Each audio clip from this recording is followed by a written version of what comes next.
ଛାଡ଼ପତ୍ର ପାଇଁ ଆବେଦନ କରିଥିବା ସ୍ତ୍ରୀ କୋର୍ଟର ଶେଷ ତାରିଖରେ ସ୍ୱାମୀଠୁ ସବୁଦିନ ପାଇଁ ଅଲଗା ହେବାକୁ ଯାଉଥିଲା। ହେଲେ ଏମିତି କ'ଣ ହେଇଥିଲା କେଜାଣି, ଯେଉଁ ସ୍ତ୍ରୀ ଛାଡ଼ପତ୍ର ନେବାକୁ ଆସିଥିଲା ସେହି ସ୍ତ୍ରୀ କୋର୍ଟରେ ଜଜ୍ ଓ ଓକିଲମାନଙ୍କ ସାମ୍ନାରେ ସ୍ୱାମୀକୁ କୁଣ୍ଡେଇ କାନ୍ଦିବାକୁ ଲାଗିଲା। ଆଉ କହିଲା, ନା, ମୋତେ ମୋ ସ୍ୱାମୀ ଦରକାର, ଛାଡ଼ପତ୍ର ନୁହେଁ। ପରିସ୍ଥିତି ବେଳେବେଳେ ମଣିଷକୁ ଏମିତି ଜାଗାରେ ପହଞ୍ଚାଇ ଦିଏ ଯେ ଜିତି ଯାଇଥିବା ବାଜି ବି ଜାଣିଶୁଣି ହାରିବାକୁ ପଡ଼େ। ଏଇ ଯେମିତି ଦୁଇ ଦମ୍ପତି ଶିଖା ଆଉ ସୌରଭ ଭିତରେ ଘଟିଥିଲା। ଶିଖା ନିଜ କେସ୍ ଜିତି ସାରିଥିଲା। କିଛି ସମୟର ଅପେକ୍ଷା ଥିଲା। କୋର୍ଟ ରାୟ ଶୁଣାଇବାକୁ ଯାଉଥିଲେ। ହଠାତ୍ ଶିଖା କୋର୍ଟରେ ଯାହା କହିଥିଲା ସମସ୍ତଙ୍କୁ ଆଶ୍ଚର୍ଯ୍ୟ କରିଦେଇଥିଲା। ଶିଖାର ଓକିଲ କହୁଥିଲା, ଆମେ କେସ୍ ଜିତି ସାରିଛନ୍ତି ମ୍ୟାମ୍, ଖାଲି ଯାହା ଜଜ୍ ସାହେବ ରାୟ ଶୁଣାଇବେ। ଶିଖା କହୁଥିଲା, ମୋତେ ସେ ରାୟ ଦରକାର ନାହିଁ, ମୋତେ ଜିତିବା ନୁହେଁ, ହାରିବା ଦରକାର, ମୋତେ ମୋ ସ୍ୱାମୀ ଦରକାର। ଶିଖାର ଏଇ କେଇ ପଦ କଥା ଶିଖା ଓ ସୌରଭ ଭିତରେ କୋର୍ଟରେ ଚାଲିଥିବା ସେ କେସ୍କୁ ଭିନ୍ନ ମୋଡ଼ ଦେଇଥିଲା। ଜଜ୍ ନିଜ ରାୟ ବଦଳାଇ ଦେଇଥିଲେ। ଶିଖା ଓ ସୌରଭକୁ ସାଥିରେ ରହିବାକୁ ଅନୁମତି ଦେଇଥିଲେ ଆଉ ଏ ଛାଡ଼ପତ୍ର କେସ୍କୁ ସବୁଦିନ ପାଇଁ କ୍ଲୋଜ୍ କରିଦେଇଥିଲେ। ଶିଖା ଓ ସୌରଭ ସିଧା ଘରକୁ ଯାଇଥିଲେ। ଜୀବନର ଆଉ ଏକ ନୂଆ ଅଧ୍ୟାୟ ଆରମ୍ଭ କରିବାକୁ, ସାଥୀ ହେଇ ଆଗକୁ ବଢ଼ିବାକୁ ପ୍ରତିଜ୍ଞା ବି କରିଥିଲେ। ଏ କାହାଣୀ ଥିଲା ଦିଲ୍ଲୀର ଏହି ଦୁଇ ଦମ୍ପତି ଶିଖା ଆଉ ସୌରଭର କାହାଣୀ। ସୌରଭ ଆଉ ଶିଖା ବେଦୀ ଉପରେ ହୋମନିଆକୁ ସାକ୍ଷୀ ରଖି 7 ଜନ୍ମ ପାଇଁ ସାଥୀ ହେବାକୁ କଥା ଦେଇ ବିବାହ ବନ୍ଧନରେ ବାନ୍ଧି ହୋଇଯାଆନ୍ତି। ହେଲେ ଏମାନଙ୍କ ସମ୍ପର୍କ 7 ମାସେ ବି ଭଲରେ କଟେନି ଆଜ୍ଞା। ସବୁଦିନ କିଛି ନା କିଛି ଛୋଟ ମୋଟ କଥାକୁ ନେଇ ଉଭୟଙ୍କ ଭିତରେ ଝଗଡ଼ା ହୁଏ। ରାଗ, ରୁଷା, ଅଭିମାନ ଭିତରେ ଶିଖା ସୌରଭକୁ ଛାଡ଼ି ନିଜ ବାପ ଘରକୁ ଚାଲିଯାଏ ଆଉ ସୌରଭଠୁ ସବୁଦିନ ପାଇଁ ଦୂରେଇ ଯିବାକୁ କୋର୍ଟରେ ଛାଡ଼ପତ୍ର ପାଇଁ କେସ୍ ଫାଇଲ୍ କରେ। ସୌରଭ ବି ଶିଖା ପଠାଇଥିବା କୋର୍ଟ ନୋଟିସ୍ରେ ଛାଡ଼ପତ୍ର ଦେବାକୁ ସହମତି ଦିଏ। ବର୍ଷ ପରେ ବର୍ଷ ବିତିଯାଏ। କୋର୍ଟରେ ତାରିଖ ପରେ ତାରିଖ ପଡ଼ି ଚାଲେ। ଓକିଲ ବି ପଇସା ପରେ ପଇସା ନେଇ ଚାଲେ ଆଜ୍ଞା। ସେପଟେ ଶିଖାର ବାପା କୋର୍ଟରେ ଟଙ୍କା ଖର୍ଚ୍ଚ କରି କରି ନୟାନ୍ତ ହେଇଯାଆନ୍ତି।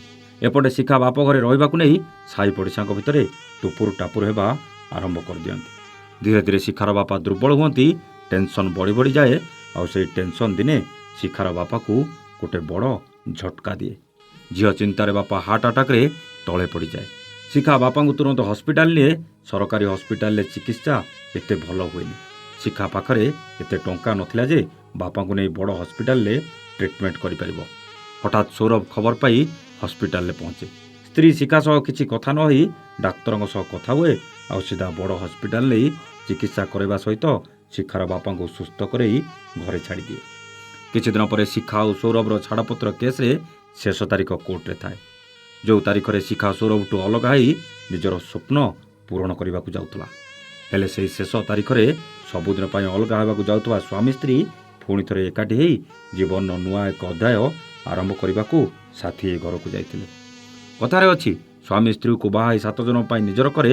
ଗୋଟେ କି 2ଟା ଜନ୍ମ ନୁହେଁ ଆଜ୍ଞା, ପୁରା 7 ଜନ୍ମ। ଆଉ 7 ଜନ୍ମ ପାଇଁ ସାଥୀ ହେଇଥିବା ସ୍ୱାମୀ ସ୍ତ୍ରୀ ଟିକେଟିଏ କଥାରେ, ରାଗ, ରୁଷା, ଅଭିମାନ ଭିତରେ ନିଜ ନିଜ ଭିତରେ ଅହଙ୍କାର ପାଇଁ ସାରା ଜୀବନ ଅଲଗା ହେବାର ନଜର ଆସିଛି। ହଁ, କିଏ କିଏ ଛାଡ଼ପତ୍ର ନେଇ ଆଉ କାହା ସହ ସମ୍ପର୍କ ଯୋଡ଼ିଛି ତ କିଏ ଜୀବନ ସାରା ଅନ୍ୟ ଜଣକୁ ଦୂରେଇ ଆଖିରୁ ଲୁହ ଝରେଇ ଚାଲିଛି। ଏହି ପତି ପତ୍ନୀଙ୍କ ପବିତ୍ର ସମ୍ପର୍କ ଭିତରେ କେବଳ ଅହଙ୍କାର ହିଁ ଏକମାତ୍ର ରାସ୍ତା ଯିଏ ଏମାନଙ୍କୁ ଅଲଗା କରିବାରେ ସହଯୋଗ କରେ। ସତ କହିଲେ, ଯେଉଁ ରାଗ, ରୁଷା, ଅଭିମାନ ପାଇଁ ସ୍ୱାମୀ ସ୍ତ୍ରୀ ଅଲଗା ହୁଅନ୍ତି, ସେହି ରାଗ, ରୁଷା, ଅଭିମାନ ସ୍ୱାମୀ ସ୍ତ୍ରୀଙ୍କ ଭିତରେ ନ ହୁଏ ତେବେ କ'ଣ ସେ ସମ୍ପର୍କ ଭଲ ଲାଗିବ ଆଜ୍ଞା? ଟିକେ ରାଗ, ଅଳ୍ପ ରୁଷା ଆଉ ଢେର ସାରା ଅଭିମାନ ଭିତରେ ଏହି ସ୍ୱାମୀ ସ୍ତ୍ରୀଙ୍କ ସମ୍ପର୍କ ସାରା ଜୀବନ ନୁହେଁ, 7 ଜନ୍ମ ପାଇଁ ସାଥୀ ହେଇ ବାଟ ଚାଲିବାକୁ ଆଗକୁ ବଢ଼ନ୍ତି। ସେ ରାଗିଲେ, ରୁଷିଲେ, ଅଭିମାନ କଲେ, ମୁଁ ଅଛି ନା ତାକୁ ମନେଇବାକୁ।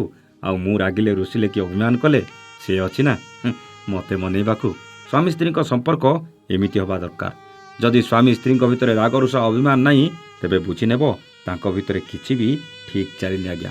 ସବୁଠୁ ବଡ଼ କଥା କ'ଣ ଜାଣିଛନ୍ତି? ସନ୍ଦେହ। ଉଭୟ ସ୍ୱାମୀ ସ୍ତ୍ରୀ ପରସ୍ପରକୁ ନେଇ ସନ୍ଦେହ କରନ୍ତି ଆଉ ସେହି ସନ୍ଦେହ ହିଁ ବେଳେବେଳେ ଉଭୟଙ୍କ ଭିତରେ ଝଗଡ଼ା ହେବାର ମୁଖ୍ୟ କାରଣ ଥାଏ।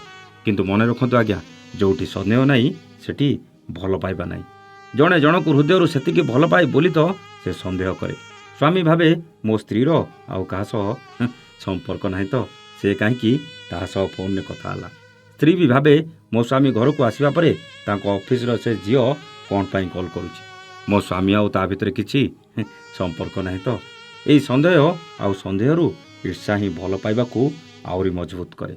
ଯଦି ଗୋଟେ ସ୍ୱାମୀ କ'ଣ କରୁଛି, କାହା ସହ ମିଶୁଛି, କୁଆଡ଼େ ଯାଉଛି, ଏସବୁ ଜାଣିବା ପରେ ବି ଗୋଟେ ସ୍ତ୍ରୀ କେବେ ଯଦି ସନ୍ଦେହ କରେନି କି ଈର୍ଷା କରେନି କି ତାକୁ କିଛି ଫରକ ପଡ଼େନି, ତେବେ ଧରିନେବେ ସେ ସ୍ତ୍ରୀର ତା ସ୍ୱାମୀ ପ୍ରତି ଭଲ ପାଇବା ଜମା ବି ନାହିଁ। ସେମିତି ଜଣେ ସ୍ତ୍ରୀ ଯଦି ସେମିତି କରେ ଆଉ ତା ସ୍ୱାମୀକୁ କିଛି ଫରକ ପଡ଼େନି, ତେବେ ଜାଣିନେବ ସେ ସ୍ୱାମୀର ତା ସ୍ତ୍ରୀ ପ୍ରତି ଜମା ବି ଆକର୍ଷଣ ନାହିଁ କି ଭଲ ପାଇବା ନାହିଁ। ସୌରଭ ଆଉ ଶିଖାର ଅନ୍ତର ଭିତରେ ଥିବା ସେ ପ୍ରେମ ଆଉ ଭଲ ପାଇବା ପୁଣି ଥରେ ଜାଗ୍ରତ ହୋଇ ଉଠିଥିଲା। ସେ ଯାହା ହେଉ ସେଦିନ ପୁଣି ଏକାଠି ହୋଇଥିବା ଶିଖା ଆଉ ସୌରଭକୁ ଦେଖି ସମସ୍ତଙ୍କ ଆଖିରେ ଲୁହ ଆସିଯାଇଥିଲା। ଆଜ୍ଞା, ଭଗବାନ ସେମାନଙ୍କୁ ଖୁସିରେ ରଖନ୍ତୁ। ପୁଣି ଥରେ ନୂଆ କରି ଯୋଡ଼ି ହୋଇଥିବା ଦାମ୍ପତ୍ୟ ଜୀବନ ବେଶ ହସ ଖୁସିରେ କଟୁ, ଏତିକି କେବଳ ମହାପ୍ରଭୁଙ୍କ ନିକଟରେ ପ୍ରାର୍ଥନା। ଶିଖା ଆଉ ସୌରଭଙ୍କୁ ନେଇ ଆପଣଙ୍କ ମତ ଜଣାଇବା ସହିତ ପୁଣି ଥରେ ଆରମ୍ଭ ହେବାକୁ ଯାଉଥିବା ଦାମ୍ପତ୍ୟ ଜୀବନ ହସ ଖୁସିରେ କଟୁ ବୋଲି ନିଶ୍ଚୟ ପ୍ରାର୍ଥନା କରିବା। ଆଜ୍ଞା, ରହୁଛୁ। ନମସ୍ତେ, ଜୟ ଜଗନ୍ନାଥ।